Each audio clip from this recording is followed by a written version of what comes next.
आर.टी. Admission 2025-26 ची site सुरू झालेली आहे आणि साईटवर अलॉटमेंटसुद्धा आता तुम्ही चेक करू शकता. म्हणजे लॉटरीचे अलॉटमेंट साईटवर उपलब्ध करून दिलेले आहे. तर बघू शकता यावरती संपूर्ण अपडेट उपलब्ध करून दिलेले आहे. तर 14 तारखेपासून तर 28 तारखेपर्यंत विद्यार्थी प्रवेश घेऊ शकतात. आणि आर.टी.चे ऑनलाईन प्रवेश अर्जाची स्थिती पाहत असताना सर्व्हरच्या क्षमतेपलीकडे जाऊन पोर्टल स्लो होऊ शकते.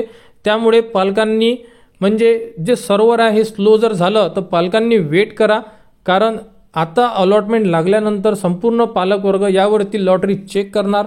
त्यामुळे तुम्हाला सर्व्हर प्रॉब्लेम येऊ शकते. जर तुम्हाला लॉटरी चेक करायची असेल तर तुम्हाला सर्वात खाली येऊन अर्जाची स्थितीचं जे ऑप्शन दिलेलं आहे इथे तुम्हाला क्लिक करायचं. इथे क्लिक केल्यानंतर तुम्ही तुमचा जोही नंबर असेल तो इथे ॲप्लिकेशन नंबर टाका आणि गोला क्लिक करा. तुम्ही तुमचे स्टेटस चेक करू शकता. तर या प्रकारे तुम्ही तुमची लॉटरी चेक करू शकता. आणि ज्याही विद्यार्थ्यांचे सिलेक्शन झालेले असेल त्या विद्यार्थ्यांना SMS आलेले आहेत. तुम्ही मेसेज चेक करू शकता. त्यामध्ये तुम्ही सिलेक्ट झालेले आहे किंवा नाही झालेले आहे हे सुद्धा चेक करू शकता. आणि काही विद्यार्थी लॉग इनमध्ये जाऊन सुद्धा लॉग इन करून सुद्धा चेक करू शकता. तर बघू शकता RTE 2025 स्टेटसचा सुद्धा एक ऑप्शन दिलेला आहे. इथून तुम्ही लिस्टसुद्धा चेक करू शकता. वेटिंग लिस्टनुसार ऑप्शन दिलेला आहे. रेग्युलर सिलेक्शन, तर यामध्ये तुम्ही वेटिंग लिस्टचा सुद्धा ऑप्शन दिलेला आहे. इथून तुम्ही संपूर्ण अपडेट चेक करू शकता.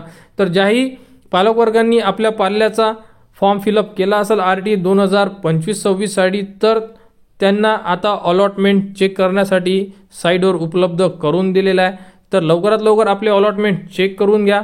आणि ज्यांचेही नंबर RTE थ्रू लागलेले असेल त्यांना 28 तारीख ही लास्ट डेट देण्यात आली आहे. तर 28 तारखेपर्यंत तुम्ही तुमच्या पाल्याचा प्रवेश घेऊ शकता. आणि तर ज्याही पालकवर्गांचा नंबर लागलेला असेल तर त्यांना लॉग इन करावं लागेल. तुमच्याकडे जो ID आहे ॲप्लिकेशन ID तो ॲप्लिकेशन ID टाका, पासवर्ड टाका, खाली दिलेला कॅप्चा टाका आणि लॉग इनला क्लिक करा.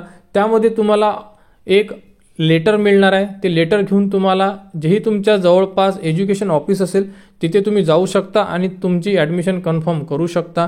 तर RTE बद्दल जेही पुढील अपडेट येईल ती तुम्हाला आपल्या यूट्यूब चॅनलवर उपलब्ध करून देण्यात येणार आहे. त्यासाठी आपल्या चॅनलला सबस्क्राईब करा व हा व्हिडिओ इतरांपर्यंत शेअर करा.